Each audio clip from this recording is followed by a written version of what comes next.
밥을 먹다가 사람들을 긴장시키고 싶거든 입에 밥을 한가득 물고 이렇게 말하래요. 나는 누구인가? 그럼 밥 먹던 사람들이 수저질을 멈추고 그를 쳐다볼 거랍니다. 이런 뜬금없는 이야기로 시작하는 칼럼이 있어요. 정치학자 김영민 교수가 몇 년 전 추석을 맞아서 쓴 글이었는데요. 그의 글 마지막이 저는 참 재밌더라고요. 이런 내용이 있습니다. 친척이 명절을 핑계로 집요하게 당신의 인생에 대해 캐물어 온다면 그들이 평소에 직면하지 않았을 근본적인 질문을 던지는 게 좋다. 당숙이 너 언제 취직할 거니? 라고 물으면 곧 하겠죠 뭐 라고 얼버무리지 말고 당숙이란 무엇인가? 라고 대답하라. 추석 때라서 일부러 물어보는 거란다 라고 하거든 추석이란 무엇인가? 라고 대답하라. 엄마가 너 대체 언제 결혼할 거니? 물으면 결혼이란 무엇인가? 대답하라. 거기에 대해 얘가 미쳤나? 라고 말하면 제정신이란 무엇인가? 라고 대답하라. 아버지가 손주라도 한 명 안겨다오 라고 하거든 후손이란 무엇인가? 라고 대답하고 늙음하게 외로워서 그런단다 라고 하거든 외로움이란 무엇인가? 가족끼리 이런 이야기도 못하니? 라고 하거든 가족이란 무엇인가? 여러분, 이런 근본적인 질문은 우리를 굉장히 당혹스럽게 해요. 그러니까 개념을 묻고 존재를 묻고 정체성을 묻는 질문들. 제가 아직 믿음이 약해요. 그런 분에게 믿음이란 무엇인가? 교회에 아직 사랑이 없어요. 사랑이란 무엇인가? 여러분, 사람을 굉장히 당혹스럽게 하는 질문이죠. 우리가 곁에 있는 분들에게 이렇게 묻곤 해요.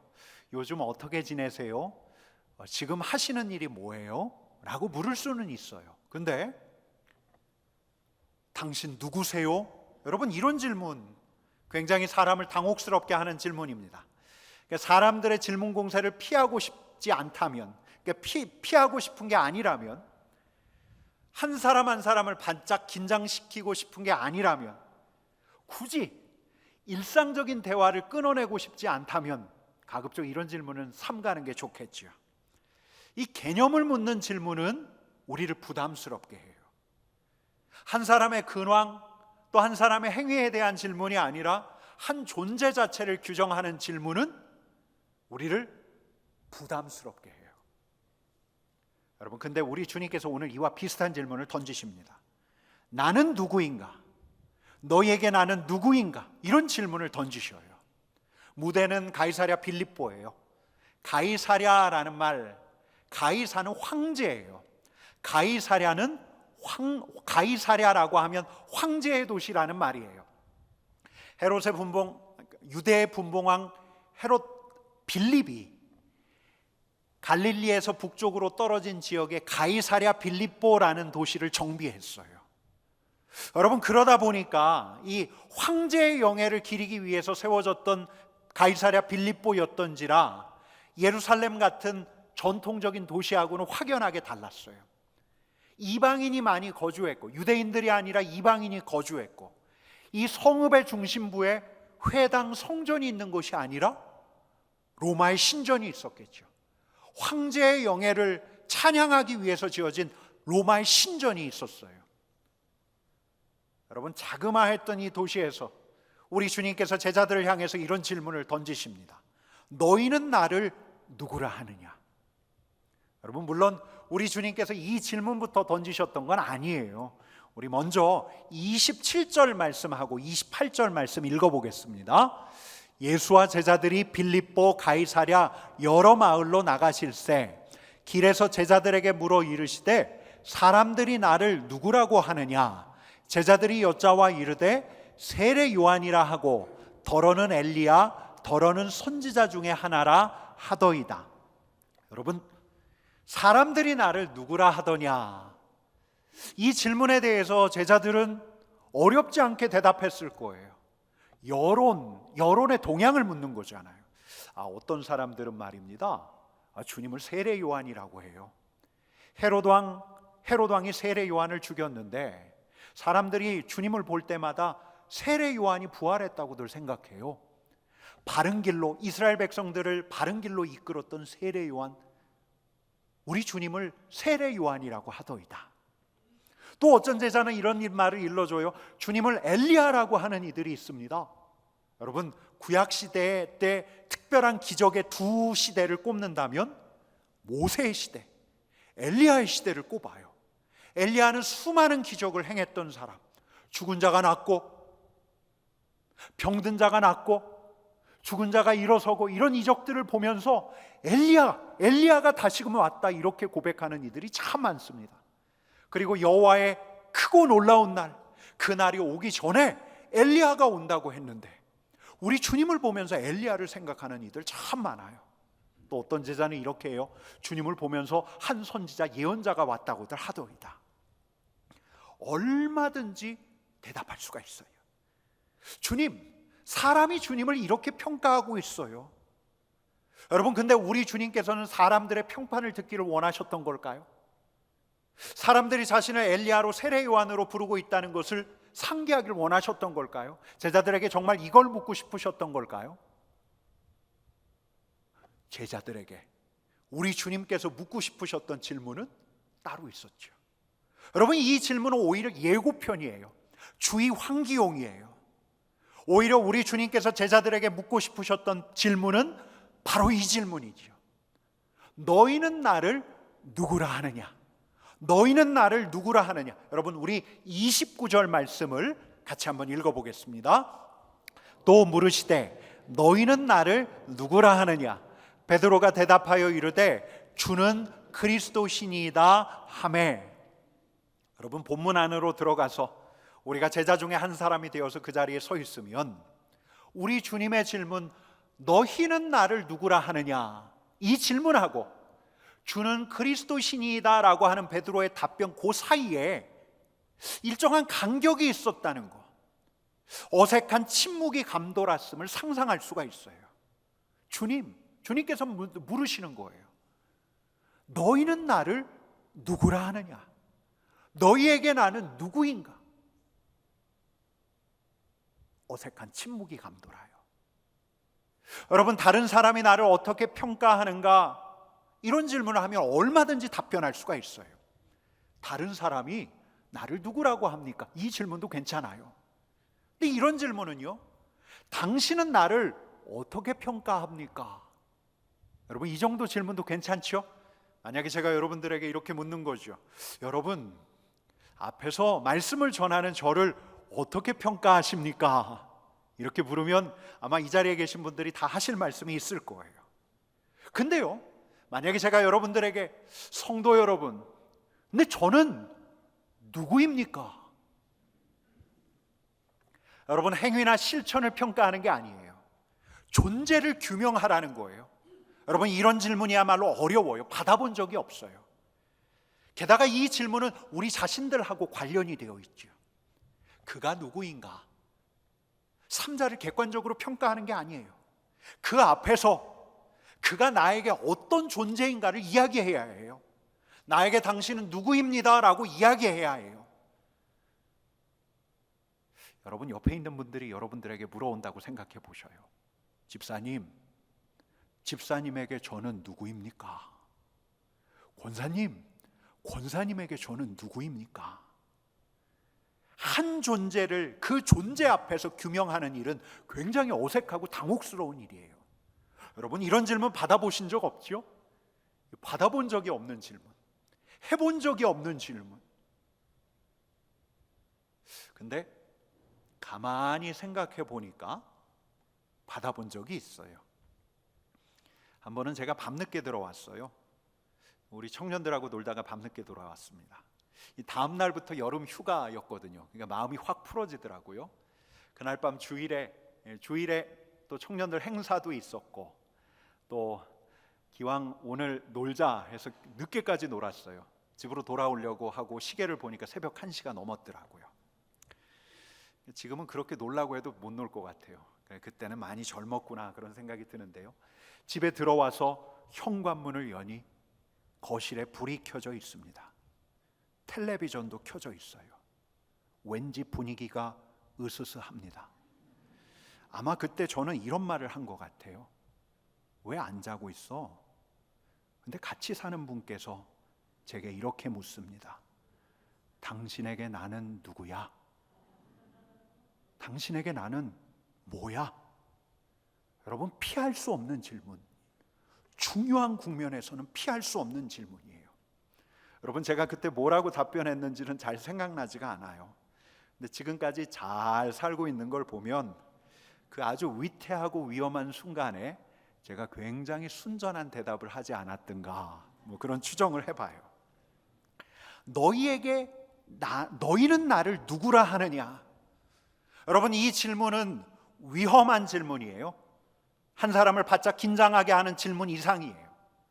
왜냐하면 아무에게나 던질 수 없는 질문이기 때문에 그래요. 처음 본 사람에게 던질 수 없고요, 어색한 사이, 서먹한 사이, 사무적인 관계에서는 던질 수 없는 질문이에요. 여러분, 그러니까 이 질문은 질문을 받은 사람에게도 위험한 질문이지만 질문을 던진 사람에게도 위험한 질문이에요. 함부로 할 수 없는 질문이니까. 내가 당신에게 어떤 존재인가? 라는 질문은 그 사람을 각별하게 생각하는 사람만 던질 수 있는 질문이에요. 너희는 나를 누구라 하느냐라는 우리 주님의 이 질문 앞에는 그 질문을 던질 수 있는 우리 주님의 마음, 내가 너희를 특별하게 생각한다, 여러분, 이런 전제가 깔려 있어요. 여러분, 그래요. 우리 주님께서 이 질문을 하셨을 때 어색한 침묵이 감돌았을 거예요. 제자들만 마른 침을 삼켰던 게 아니에요. 우리 주님도 마른 침을 꿀떡꿀떡 삼키고 계셔요. 제자들이 나에게 뭐라고 할까? 제자들만 긴장했던 게 아니라 우리 주님도 긴장하셨을 거예요. 여러분, 주님께서는 듣고 싶으신 거예요. 우리가 뭐라고 이야기하는지 듣고 싶으신 거예요. 우리를 사랑하시고 우리를 특별하게 각별하게 생각하시는 우리 주님께서 우리에게 듣고 싶으신 거예요. 너희는 나를 누구라고 하느냐? 여러분, 종종 우리 주님께서 이 질문을 우리에게 던지실 거예요. 이 순간만이 아니에요. 우리는 주님 앞에 서는 그날까지 몇 차례에 걸쳐서 더 여러 번 우리 주님께서 하시는 이 질문 앞에 서야 해요. 여러분, 우리는 지난 3달 동안 예수 그리스도 곁에서라는 부제를 가지고 말씀을 같이 나눴어요. 예수님이 그분이 어떤 분이신가? 예수 그리스도께서 어떤 일을 행하셨는가? 여러분, 생각나셔요? 생수를 공급하시는 분, 진리로 매료시키시는 분, 풍랑을 잠잠케 하시는 분, 우리의 수치와 죄책을 다 가지고 가신 분, 우리의 죄를 사하여 주신 분, 우리를 영원한 영광으로 초대하시는 분, 우리에게 성령을 주시는 분. 여러분, 복음서를 오가면서 우리 주님의 행적을 살폈다면, 만약 지금 이 자리에 우리 주님께서 이 앞에 서신다면, 그래서 우리 앞에 생생한 육성을 바라신다면 어떤 말씀을 하실까? 여러분, 아마 이 질문 하시지 않을까 싶어요. 너희는 나를 누구라 하느냐? 너희는 나를 누구라 하느냐? 여러분, 이 자리에 있는 우리가 이제 답할 차례예요. 주님은 나에게 이런 분이십니다. 정말 주님은 나에게 이런 분이셨습니다. 이제는 우리가 답할 차례예요. 여러분, 어색한 침묵이 감돌았을 때, 그때 손을 번쩍 들고 말문을 꺼낸 사내 하나가 있죠. 여러분, 우리 29절 말씀을 같이 한번 읽어보겠습니다. 또 물으시되 너희는 나를 누구라 하느냐? 베드로가 대답하여 이르되 주는 그리스도시니이다 하매. 여러분, 아무도 말문을 열고 있지 않을 때 수제자 베드로가 손을 번쩍 들더니 우리 주님께 말씀을 드리는 거예요. 주님은 그리스도이십니다. 주님은 나에게 그리스도이십니다. 주님은 우리에게 그리스도이십니다. 예수는 그리스도, 예수는 주, 하나님의 영으로 경배드리리. 예수는 그리스도, 예수는 주. 여러분 이렇게 고백한 거예요. 베드로가 이렇게 고백했어요. 주님은 그리스도시니이다. 여러분 우리 주님이 어떻게 반응하셨을까요? 흡족해 하셨을까요? 아니면 불편해 하셨을까요? 여러분 우리는 주님의 흡족한 미소를 떠올릴 수가 있어요. 왜냐하면 마가복음에는 생략되어 있지만 마태복음에는 이렇게 기록되어 있기 때문이에요. 여러분 마태복음 16장 17절 말씀입니다. 예수께서 대답하여 이르시되 바요나 시모나 내가 복이 있도다. 이를 내게 알게 하니는 혈육이 아니요 하늘에 계신 내 아버지시니라. 여러분 우리 주님께서 정말 듣고 싶으셨던 대답이었어요. 치유자, 예언자, 선생 이런 답변보다 여러분 우리 주님께서는 하나님께서 그리스도로 이 세상에 보내셨기에, 하나님의 아들로 그리스도로 이 세상에 오셨기에 베드로의 답변, 이 답변은 우리 주님에게도 무척 소중한 귀한 고백이었어요. 여러분 우리 주님께서는 이 고백이 나오기를 원하셨어요. 주님은 그리스도이십니다. 주님은 메시아이십니다. 주님은 왕이십니다. 그리스도의 뜻이 기름 부음을 받은 자잖아요. 주님은 기름 부음을 받으신 자, 우리의 왕, 우리의 주권자, 우리의 통치자. 주님은 나의 그리스도이십니다. 여러분 우리 주님께서는 이 고백을 듣기를 원하셨어요. 여러분 게다가 이 무대가 어디죠? 가이사랴 빌립보예요. 로마 황제의 영예를 기리기 위해서 신전이 옆에 있었어요. 로마의 신전들이 옆에 있었어요.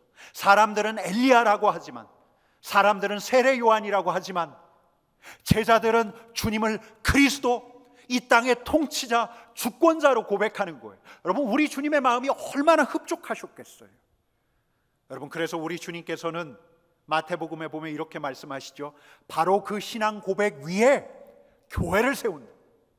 너의 그 신앙 고백 위에 교회가 든든히 서게 될 것이다. 여러분 우리 주님께서 베드로의 고백을 칭찬하셨어요. 근데 이상해요. 우리 주님께서 주는 그리스도시니이다 라고 위대한 고백을 한 베드로의 입에 손을 갖다 대시면서 이렇게 말씀하시는 거예요. 30절 말씀 우리 같이 읽어보겠습니다. 이에 자기의 일을 아무에게도 말하지 말라 경고하시고, 흡족한 고백이었어요.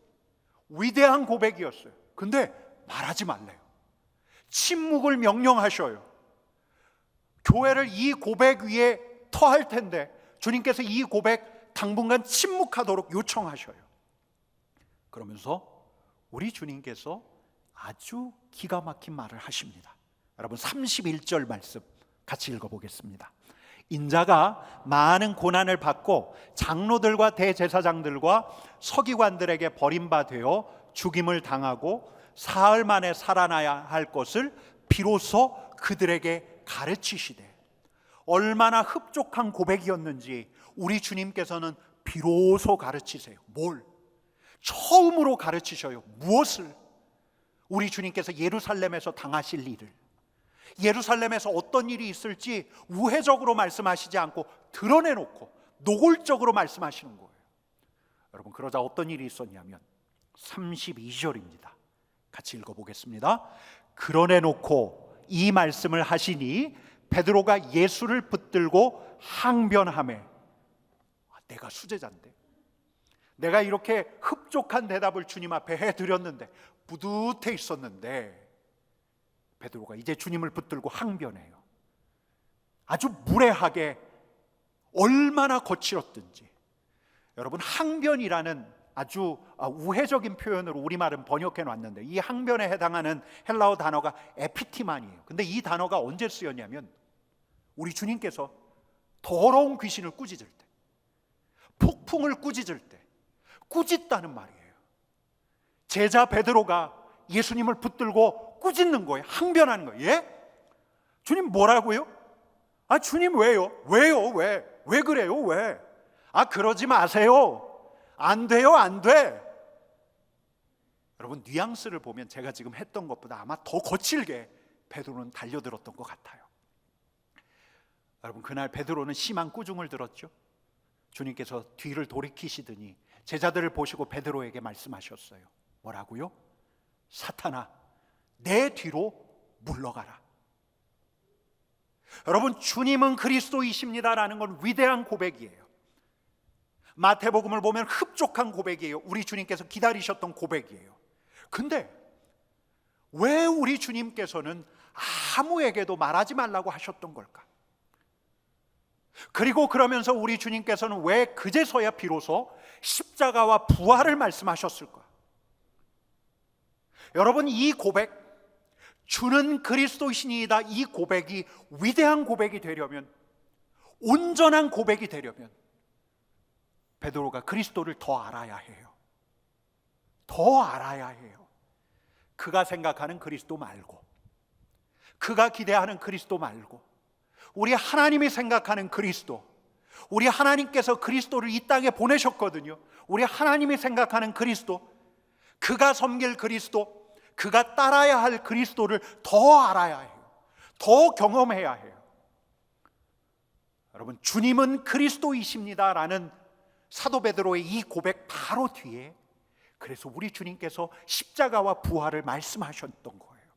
십자가에 달린 그리스도, 부활하신 그리스도를 고백할 때라야 비로소 그 고백이 온전한 고백이 되기 때문에, 십자가와 부활을 통과해야 우리 주님께서 우리에게 누구신가, 그분이 우리에게 어떤 분이신가를 온전하게 고백할 수 있기에, 여러분, 십자가에 달린 그리스도는 전쟁의 대열을 갖춰서 로마군을 격파하는 왕이 아니에요. 십자가에 달린 그리스도는 이스라엘 독립국가로 만들어서 정의와 평화의 나라로 만드는 그 나라를 세워가는 왕이 아니에요. 십자가에 달린 그리스도는 예루살렘의 영광을 만방에 드러내는 군림하는 왕이 아니에요. 여러분, 그리스도와 함께 십자가와 부활에 통과함으로써 베드로의 고백, 주는 그리스도이십니다라는 고백은 전혀 다른 고백이 되는 거예요. 내게 주님은 그리스도이십니다라는 고백이 전혀 다른 고백이 돼요. 무엇을 통과함으로써? 십자가와 부활을 통과함으로써 그렇게 되는 거예요. 여러분, 그러면 오늘은 그게 뭔가? 오늘은 요점만 말씀을 드릴게요.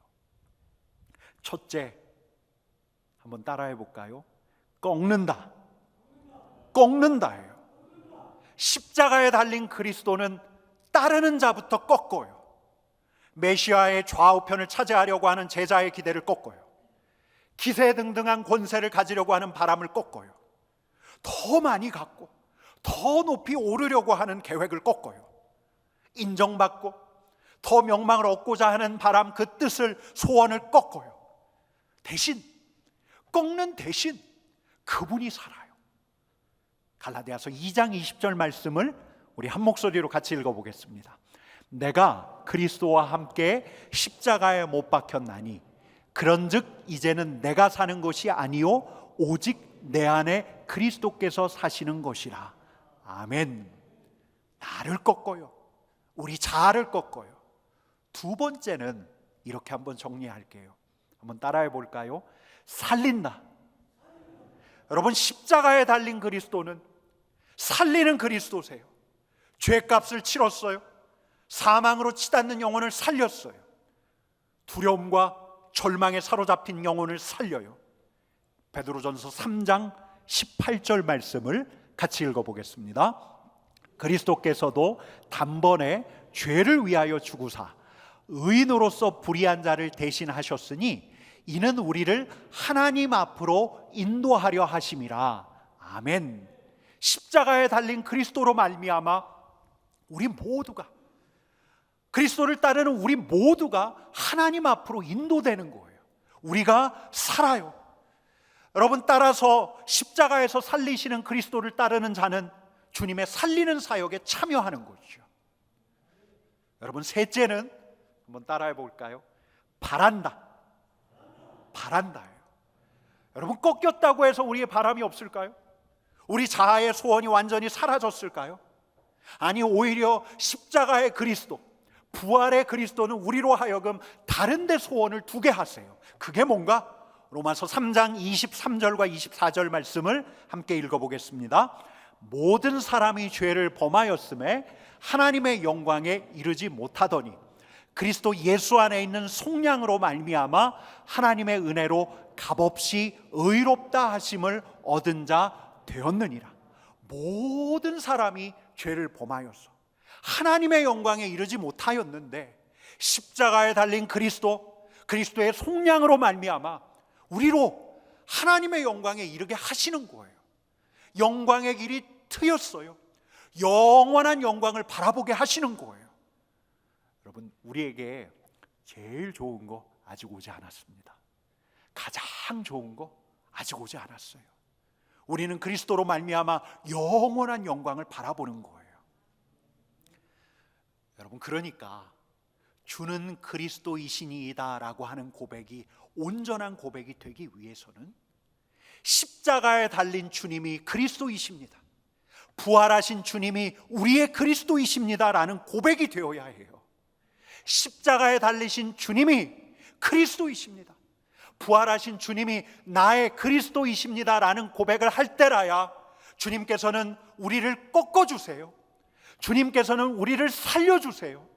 여러분, 주님께서는 우리로 하여금 다른 소원을 두고 살게 하세요. 영원한 영광을 바라보게 하시는 거예요. 꺾고 살리고 바라게 하시는 주, 바로 그분이 부활의 주님이시고 십자가의 그리스도이신 거죠. 여러분, 지난주에 이 자리에 계신 집사님 한 분께서 제 방에 액자를 걸어주셨습니다. 요런 액자입니다. 아사교회생. 서체도 굉장히 멋지죠. 이게 광개토 대왕릉체라고 합니다. 내가 죽어야 교회가 산다. 나를 꺾어내야 생명이 살아난다 담겨져 있는데요, 다행인지 불행인지 담임 목사 목양실에 저 액자를 건다고 하니까 우리 부목사님도 그 집사님께 하나 걸어달라고 했대요. 강요가 아니에요, 강요가. 근데 말씀을 준비하다가 제가 이런 생각이 들었어요. 아사교회생, 파주에서 교회를 개척해서 그 교회를 하나님이 기뻐하시는 교회로 만들어 가셨던 분의 좌우명이었는데, 그 좌우명이 주님은 그리스도이십니다, 주님은 십자가에 달린 그리스도이십니다, 주님은 부활하신 그리스도이십니다, 이 고백으로부터 비롯된 거로구나, 그런 생각을 했어요. 나를 꺾게 하시니까, 나를 꺾고 나를 살게 하시니까, 나를 꺾고 나만 살게 하실 뿐 아니라 나를 꺾고 나도 살리고 남도 살리게 하시니까, 생명을 살리게 하시니까, 교회를 살리게 하시니까. 여러분, 이건 비단 교회에만 해당되는 게 아니죠. 아사 교회생이라 하지만 아사 가족생이지요, 아사 직장생이지요, 아사 조국생이지요. 여러분, 이 나라가 우리가 죽음으로써 살아날 수 있는 것이죠. 우리 가족이 우리가 죽음으로써 살아날 수 있는 것이죠. 여러분, 예수 그리스도의 십자가는 나를 꺾고 나를 살리고 우리 모두를 살리고 우리 공동체를 살리는 것이요. 여러분, 주는 그리스도시니이다, 이 고백이 온전한 고백이 되기 위해서는 십자가와 부활을 통과해야 한다는 거예요. 십자가에 달린 그리스도, 부활하신 그리스도만이 우리로 우리 자신을 돌아보게 하고 우리 자신의 삶의 목적과 방향을 조정하게 하시는 거예요. 이제 교회가 다음 스텝으로 갈 차례가 되었다, 그런 생각을 했어요.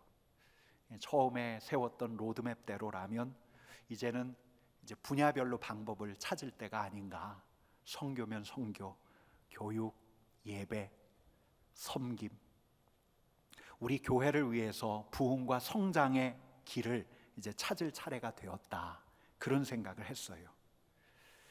그래서 지난 목요일에 분당에서 사역하시는 한 목사님을 찾아뵈었어요. 전 세대를 아우르는, 우리 하나님께서 기뻐하시는 교회를 세워가는 목사님. 근데 이 목사님이 저에게 하시는 말씀이 단도직입적으로 하셨던 말씀이 참을 수 있는 것보다 더 참으래요. 더 천천히 가래요. 더 기초를 놓고 더 본질적인 일에 집중을 하고, 성도들에게 필요한 것은 생수 한 병이 아니라 생수 2통은 된다고. 더 말씀에 집중하라고. 그러면 주님께서 자연스럽게 인도해 가실 거래요. 주님의 자연스러운 인도하심이 있을 때까지 서둘지 말라고 하시더라고요. 그러니까 이런 말이에요. 주님보다 앞서지 말라고. 의욕이 앞서고 열심이 앞서면 우리 주님보다 앞서기 쉬워요. 주님을 그리스도라 고백해놓고 아니, 그리스도 대신 우리 주님 이래 가셔야 합니다라고 항변하기가 십상이에요. 여러분, 그래요. 십자가의 그리스도를 생각해야 하는 거예요. 부활하신 그리스도를 생각해야 하는 거예요. 주님은 그리스도이십니다. 너에게 나는 누구니? 라는 질문에 대해서 주님은 그리스도이십니다라고 고백하되, 십자가에 달린 그리스도께서 나의 주님이십니다. 부활하신 주님께서 우리의 그리스도이십니다 라고 고백할 수 있어야 한다는 거예요. 그래야 우리를 꺾어요. 그래야 우리가 함께 살아나요. 여러분, 그래야 우리가 정말 바라야 할 것을 바랄 수 있는 거예요. 여러분, 이 자리에 있는 우리에게 우리 주님께서 나타나시면 뭐라고 말씀하실까 생각해 봐요. 너희는 나를 누구라 하느냐? 여러분, 우리 모두가 이렇게 대답했으면 좋겠어요. 주님은 그리스도이십니다. 십자가에 달린 주님이 나의 그리스도이십니다. 부활하신 주님이 나의 그리스도이십니다. 내가 주님을 따르고 내가 주님을 이렇게 고백하기에 주님, 내가 내 자신을 꺾습니다. 주님, 내가 생명을 살리는 일에 동참합니다. 주님, 내가 바라야 할 것, 영원한 영광을 바라겠습니다. 이렇게 고백할 수 있는 거죠. 그런 저와 여러분 되기를 간절히 축원합니다. 여러분, 우리 같이 기도하겠습니다. 같이 기도합시다.